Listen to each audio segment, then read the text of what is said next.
Welcome to Unbroken with Yay. Pull up a seat and get ready for some real talk, raw healing, and a reminder that no matter what you've been through, you are still standing. You've got this. Hello and welcome to Unbroken with Yay. This episode is about the breakup detox. So whether you've just had a relationship that's ended and maybe that was due to DV, or they were a narcissist, or it was a toxic dynamic, or they cheated on you, or they've left you for someone else, whatever the reason may be that you're sitting there with this heartache, but you want to get over the breakup and you want to move on, but your emotions just keep sucking you back in. That is what we're talking about today, is how do we grieve, but then get over it and put on our big girl pants and move on, find some peace and start focusing on us and how to be happy. Join me in this episode. First things first, your brain is a liar. And the reason I say that is because oftentimes we'll sit there at home alone with our bag of chips and our trackies and look at the highlight reel of what the relationship was. And oftentimes it's just not true. So if you've ever sat there and you get maybe a memory pop up on your phone or a reminder of on this day, and there's a memory there of you and your partner in some wonderful location doing something romantic and spectacular, it's about not glorifying that, not glorifying the history and only focusing on the good parts, because you sure as hell wouldn't have been taking photos of all the crap that was happening. You would have been taking photos on holidays and when all the good stuff was there, but maybe that was minimal. So we don't want to glorify our own history and essentially lie to ourselves. Stop glorifying the memories and pull yourself out of the fantasy and remember. And actually remember the time that you called your mum crying, or when you text your girlfriend because you needed someone to pick you up because you'd had an argument and maybe your partner had, walked out and left you. Start remembering the reality of all the things that didn't work, because that is what is going to help you to move on. Because if you are no longer with this person, reliving the golden memories through rose-colored glasses isn't going to help you. It's going to keep you stuck and it's going to keep you alone. So we want to be really honest with ourselves and actually have a look at, well, yeah, there were a lot of shit moments. And there are a lot of times that people told me that they didn't appreciate maybe how they spoke to you, or the things that happened in public, or that maybe you weren't allowed to go to different work events or social events. You need to start remembering the truth and the reality of what was hard and what did not work in that relationship in order to avoid having the same situation happen again. So how do we break the addiction of still being in love with someone who is no longer in our life and possibly does not wish to have any contact with us at all? Well, it's exactly that. I want you to think of it like your love is a drug and you want to go on a detox. And I'm talking 30 days minimum. And the things you want to include in that detox is a social media ban. If you are looking them up or looking up their new partner or going through the photos or even your own albums of photos with them, do not do it. It just keeps you locked there. It keeps you mentally and emotionally locked in that relationship, but there is no relationship. This is just you alone now.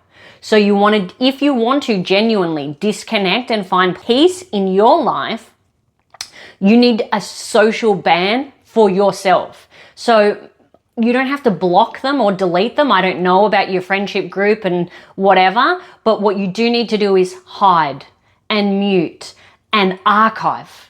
Go through and archive all those pictures that maybe you posted. You're not deleting anything, but what you are doing is minimizing the amount of times that this person's frequency and face and memories are triggered within your day-to-day life. That's it. The first one is a social media ban. No stalking, no doom scrolling, no going through and rereading comments and all that sort of stuff. It is completely negative, and it's verging on toxic. So you don't want to do that for yourself. The other thing you don't want is memories popping up on your phone. So you can go to your notifications, go to your settings and turn off memories, turn off on this day. You don't need that swelling back, showing you all the good things that happened, when in reality, that's not how it all turned out. That's not how that story ended. So you don't need that reminder. So turn those notifications off.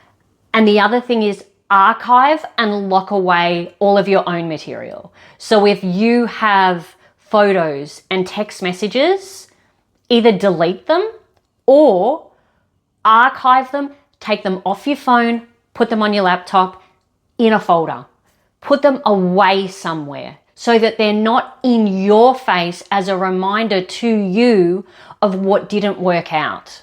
And then physically change your settings. So if you used to have brunch together every Saturday morning at the local cafe, cool, find a new cafe. If you used to wear this outfit because he liked it, or the jewelry that he gave you, cool, don't wear it. Put it away in a box. I mean, giving it away to the op shop is what suited me, but you do you. But don't wear it. Don't have those reminders. Don't wear those pretty bangles that he got you last Valentine's, and then every time someone sees you and says, oh, I like your bangles, you're standing there talking about your ex. Cut all of those opportunities off. All those opportunities, once they're gone and they're away, your frequency is different, your location is different, your energy is different, and you are not being triggered by memories. Which leads me to my next point, which is the ex's new partner. So if your ex has repartnered, particularly if they've cheated on you and now they're with that partner, that can be really emotive and infuriating, and possibly you have feelings of jealousy or anger or just disrespect. Do not stalk. Do not go and compare. Don't compare physically or professionally. There's no wins in that. That's not going to make you feel good. Don't set yourself up for a bitching session with your girlfriends about your ex's new partner. You don't win anything that way. It's not going to make you feel good about yourself.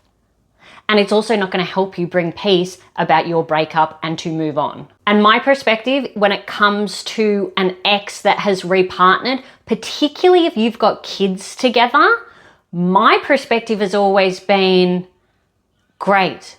If you can repartner, and you were smart enough to date me once, then my guess or my benefit of the doubt that I'm giving your new partner is that she's going to be as good as me. So therefore, as someone that potentially will have access to my kids, I'm going to edge on the side of caution and assume she's a good person.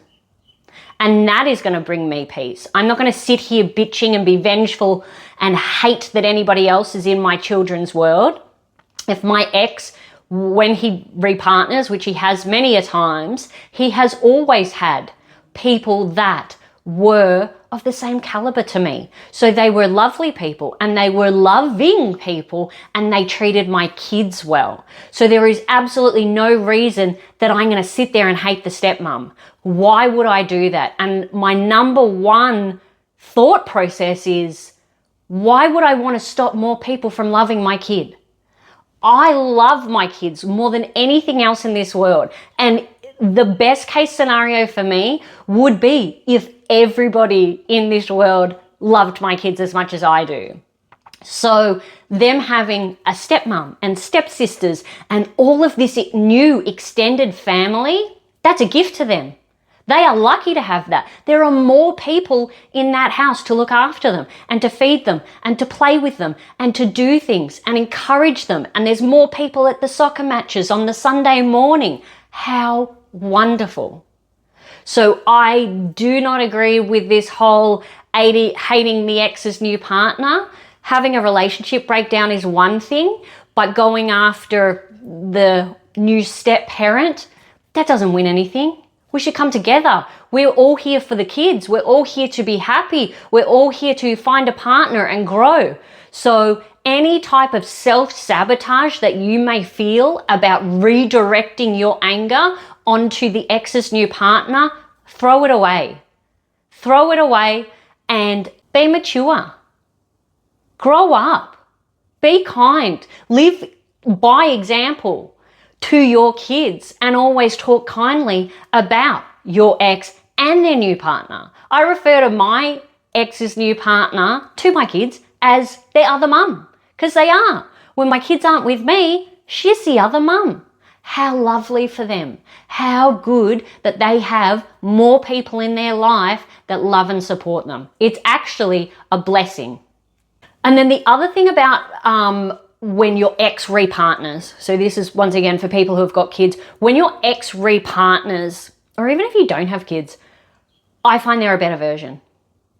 So when we first broke up, obviously we were both miserable. We were both sad. We were both heartbroken. But when he repartnered, he was happier and he was going out more and he was more vivacious. And do you know what that meant for me? It meant he was better as a co-parent. He was a better dad. He was better at communication. He was better at showing up. Everything was better because he had repartnered. So instead of feeling threatened by your ex repartnering, you might want to actually sit down and see if there's some benefits to you. Because for me, it gave us the opportunity to really distance in a really kind and respectful manner where we can be at arm's length. Okay, we don't live in the same house and we don't communicate every day, but what we do communicate, it always comes from a good place now. And that is purely because he's repartnered and he's happy and he's with someone stable. And my kids go into that home and it's stable and it's consistent and there's love there. And then we've got to talk about friend fatigue. So it is great to sit down and vent and bitch and just get it all out and cry. And that is completely normal. And it's fantastic to have friends that you can lean on.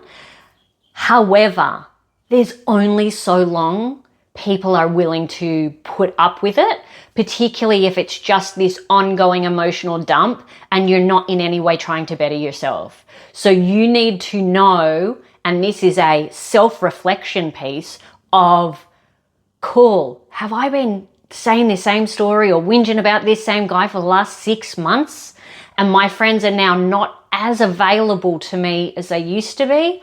Maybe that's a sign.